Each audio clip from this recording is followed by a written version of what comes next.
As a political animal, they tend to talk about his opinions. He was always political. He defied masters at school. He believed, as he said himself, so succinctly, in freedom and the individual. He was always like that. He was always political in that sense. But we always regarded him with suspicion. And he passed his book to me in 1947. He said, "Have you read this?" I said, "No." "What is it?" "It's called Black Spring by Henry Miller." I said, "Is it a romance?" "No, it isn't a romance." There was this kind of sort of actually growl in the way we talked to each other in those days, like dogs snarling at each other. "Have you read this?" And a couple of days later, I brought it back and said, "What do you think of it?" I said, "There's a lot of excrement in it, isn't there?" Anyway, we all got together and we got on terribly well, but Harold, we had to disregard the threat his energy presented. He would fill any room with his energy.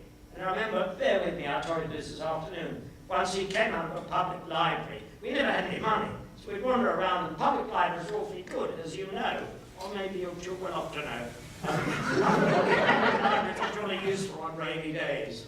We'd go in there. But this was a particular area which was the sort of seed-bed home ground of the local fascists, because most of the fascists had been interned in the Second World War, but they'd been released immediately afterwards, and they immediately did what was most natural to them, and what they were best at, which was beating up Jews. And so Harold and the rest of us spent our time either running away from them, or if we outnumbered them, chasing after them. Lots of fighting. Harold's a very good fighter. So a lot of the time we just snarled at each other, sometimes we'd fight each other, but be that as it may, we were in Oxford Public Library, and Harold came out, he had a bulge under his coat. He said, "What's that? What's that? What you got under your coat?" I said, "Nothing. I haven't my coat." "What coat?" "Come on. What's that? Some book in it, "Oh, yeah. Book." You see, those days, we didn't speak as beautifully as we try to speak now.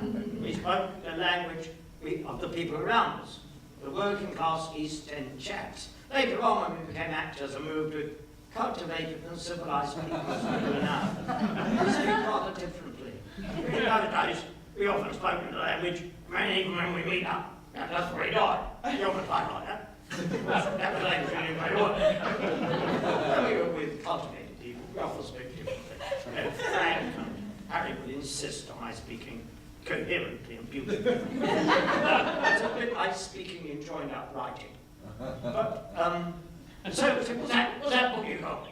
So he said, "It's a book by a fellow called Samuel Beckett."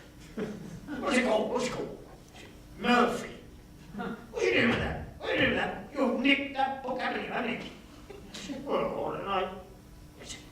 And for those times, 1947, no one had heard of Samuel Beckett in England, except about 3 people. And it was before Peter Hall, you see, directed Waiting for Godot, 1953. So he said, "It's a marvellous book. I don't know who this fellow is. He's absolutely marvellous." We said, "You've just deprived 12 Hoxton charwomen of the chance to read Samuel Beckett. You've got no social conscience." It was 1957, and he said, "But it hasn't been taken out since 1939.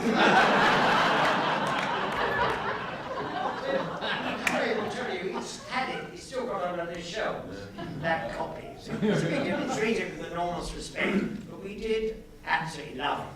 Because he enriched our lives, you see. Right at the end, and there's something I was saying to, I'll shut up and then you'll be glad to hear. He could easily have dumped us all when he became famous. No hard feelings on our part. He was famous, he deserved to be. Good luck, mate. On the contrary, he remained fanatically loyal to us. Oh, he didn't. That's right.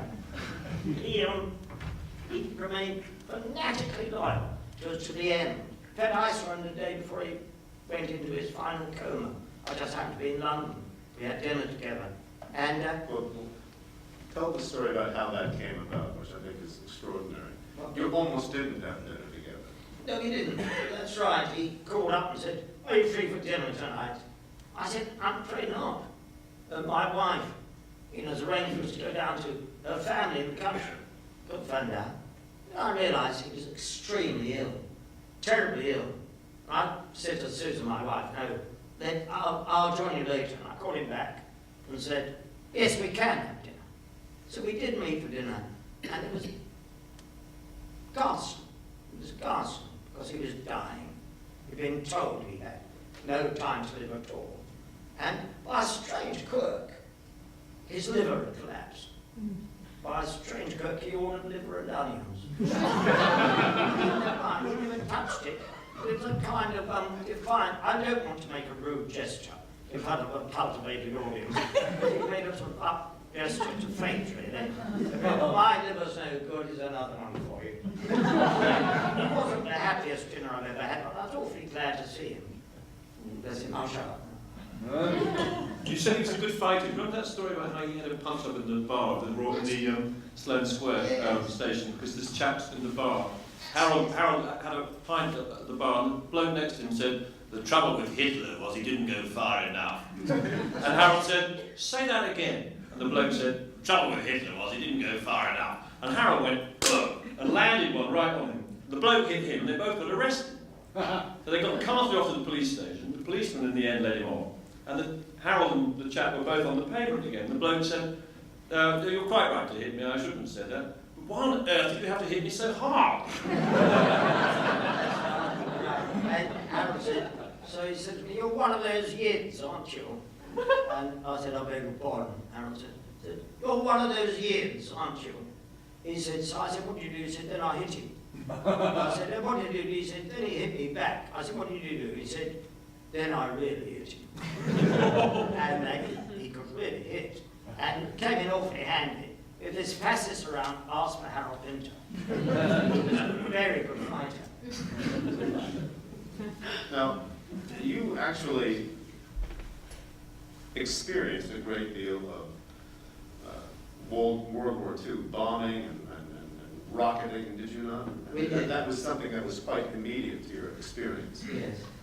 Yes, well, it's why I went into the theatre, really, because at one stage in the war, the Germans had stopped using, as you know, no doubt, manned bombers. They were using revenge weapons, they called them. The Hakashoku Hagenball kept off the B-1 and the B-2. Or drones, as they're now known. Well, the B-1, as you know, was a sort of cruise missile. Brilliant little, with a 2,000-pound bomb in the nose. And the B-2 was a rocket, a 60-foot rocket, 2,000-pound warhead. And for some reason, my parents took me to see Arms and the Man. And in February 1945, in the middle of a very heavy air raid. And there were 750 people in the audience. We were sitting on the stairs, all of us risking our lives. It was a very heavy night of air attack. And the two main actors were? Well, it was the best cast they could assemble in England. It was Laurence Olivier, Ralph Richardson, and trying to be as good as Frank, as Munchley, and Margaret Leighton, George Rell, Sybil Thorndyke, Liz Castle, the best actors in England. And Olivier was sharing the leads with Richardson. And Olivier was playing Sergeant Saranoff.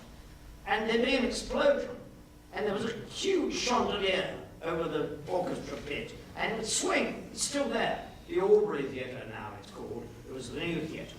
This chandelier, giant chandelier, would swing across on the theatre, would shake, and the plaster would fall. And Olivier would pause and then finally say, when the explosions, reverberations had ceased, he'd say, "I never apologize," you see. And I decided then and there that theatre was much more exciting than life. All the best bits, all the boring bits were left out. But it is worth noting, bear with me, that that was in February 1945. The British were putting on, after a long and bitter